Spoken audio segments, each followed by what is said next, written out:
Yo dog, Kenny here, Next Level Painting. Got part 3, painting a Warhound Titan all day, every day. Starting out by wiping out all the overspray on that large carapace piece, you know, from doing the tan from the last video. Just big old fat brush strokes, real quick, just wiping out the overspray with just color matching the metal. You can kind of just be courageous with this process because we're gonna dry brush it back up, do some weathering, so just use the same color we use for the airbrush process to wipe it out. Should be pretty easy, it's no big deal. You know, do be careful not to obviously undo any of the fine airbrush work you have done on the carapace. So just keep it real, just methodical, but be aggressive. Like, this is a process you can be fast with. Time to dry brush, as usual. Gonna grab the brighter metal. We're gonna just, with a big flat brush, we're just gonna dry brush all the surface area of this monstrosity, you know. Gonna go back and forth over multiple surface areas, you know, obviously trying to create that antique look, and the teeth, the mouth, you know, all those ridges. There's a lot of interesting ways to go. You know, you might have to wet blend it a little bit on these smokestacks, kind of coming by hand, you know, but on the vents, I mean, you know, it's all very subjective. Just, you know, stay with it. If you get too many weird streaks, don't worry about it. Go back in there and just, you know, weather it out. Use the airbrush again. Maybe drop a little bit of soot there. You have plenty of options. This is easy. Now we're back to a paint by numbers mentality. We are hitting all that trim and the aquila all around the you know, the back of this giant carapace section. You know, this is, you know, you're back to being very smooth strokes. Use the big brush when you need to, use the little brush when you need to, you know, no shortcuts here. This is definitely a patient man's game right here. You know, I'm using these Vallejo air metals. I love them with the paintbrush, man. I can't tell you, like, I think I'm using gunmetal alloy or whatever that is.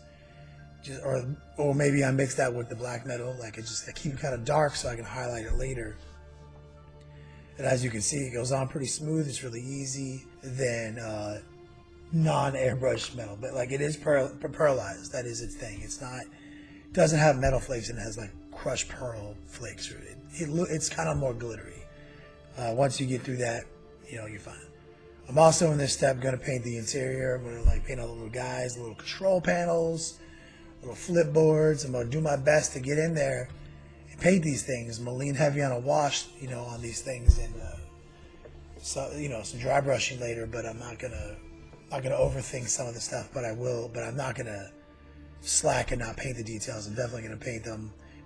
Paint a computer screen blue with a quick highlight. You know, make sure to paint the guys really neat. Do the purity seals in there. There's a bunch of aquilas. There's all sorts of diodes and switches. I'll throw a little caution, you know, striping on some stuff.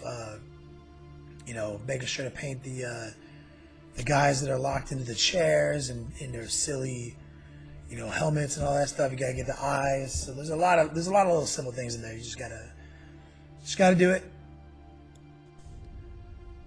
Back to the weapons. Now we're finally gonna put the tan on the casing. We're gonna get a lot of overspray here. Don't get hyper focused on staying inside the lines. We'll do the same thing we did in the very first step. We'll come back and wipe out the metals if we have to. But, you know, you can be careful, but not too careful. It's just, you know, like, I guess the whole process is just be casual, man. Like, you know, it'll all come together. So you can see it work in the mid-tone. Like, that's my process, you know, hitting, I think it's called like US Gray. It's another Vallejo air color. Love it. It just looks so good on everything. So just hitting that in there, just spotting it in, like not even not even like that in love with it yet. It's just the mid-tone, so that way I can go to a dark place, or I can select to go to a light place. It's my process. I know a lot of people, like I said, they like to go dark and then light. I like to go kind of in the middle first. So now I'm going to start popping it with white. So I've done all these neutral, going in with the white, popping them out in the places I think they need to be. This is easy. You're gonna get it all over the metal. Like I said, don't worry. You're gonna go back and wipe the metal out. It's all good. The step after this will be to go all the way back to the dark element though, like find those borders, hit it with like a tan, a dark brown, you know, like, and then like maybe just in the cuts a little bit darker, just to give it that final antique. You know, you want that extreme contrast. The white, the black and the white are contrast, and they're separated by just a little field of a neutral color. I mean, these are easy ways to generate matte contrast. This Warhound Titan is going to have both. When you see the final product, it's going to have a lot of extreme transitions, but it's also going to have some really subtle areas. Like the metals are going to be subtle. These tans are going to be very subtle, very natural. The purples and stuff, as you've seen, they are not natural. They are completely fabricated light sources. They are, like a total fictional setting. They're designed to be just intense. Like, oh, there's that Titan over there. It looks so cool. Like, you want people to see it from a distance. That's the kind of stuff you need to do. Realism, though, not to knock on realism. I love realism, too. It's just sometimes I get bored of painting things that look exactly like everything else on Earth. So I want to create, a fantastic new, take on something. And this is my approach. I've been pretty happy with it so far. I've never painted a big guy this way before. This is definitely on a different level. This thing is completely out of control. It's time to hit the trim up on the guns now.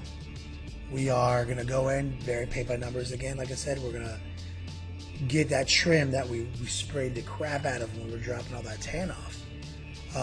This is where you're gonna paint by numbers in the trim, but you can splash it down, in the other recesses. So like, I'll go in real quick, knock out all the overspray, come back in and just detail that trimming, those like arrows, that Baroque trim that we love, that the Imperium also loves.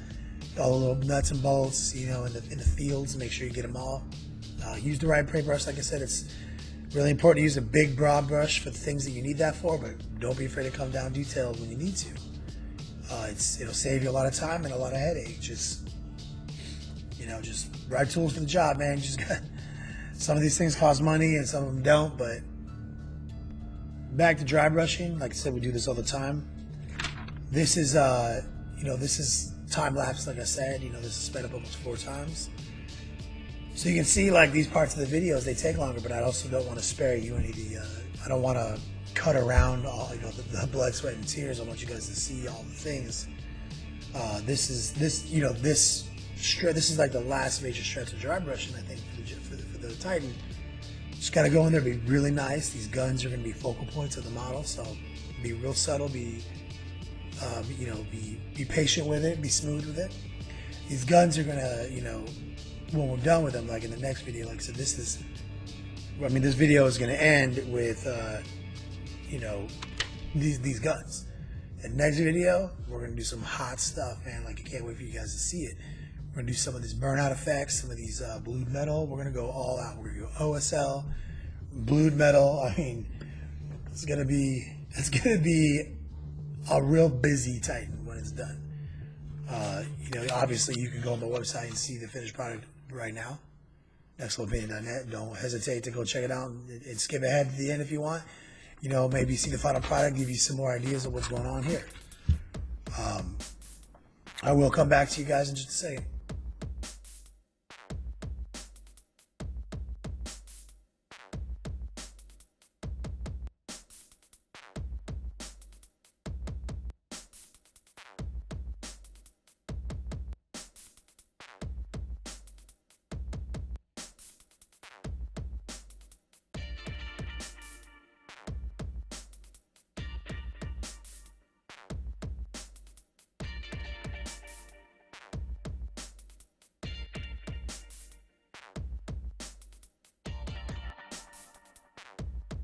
So now we're hitting up the weathering, just using some browns, some Reaper, colors, something that I love.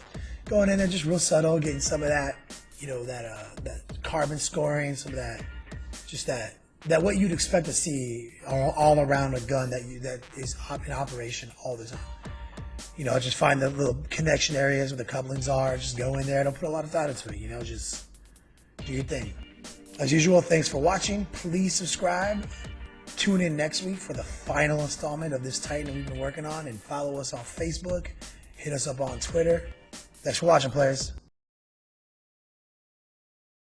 Yo, dog, don't forget, Tutorials drop every Wednesday. Here are a few tutorials I've done in the past. Thanks for watching. Also, don't forget to subscribe to Spiky Bits on YouTube. Rob Bear's dropping some sick tutorials over there. And please check out the Long War, our new heats.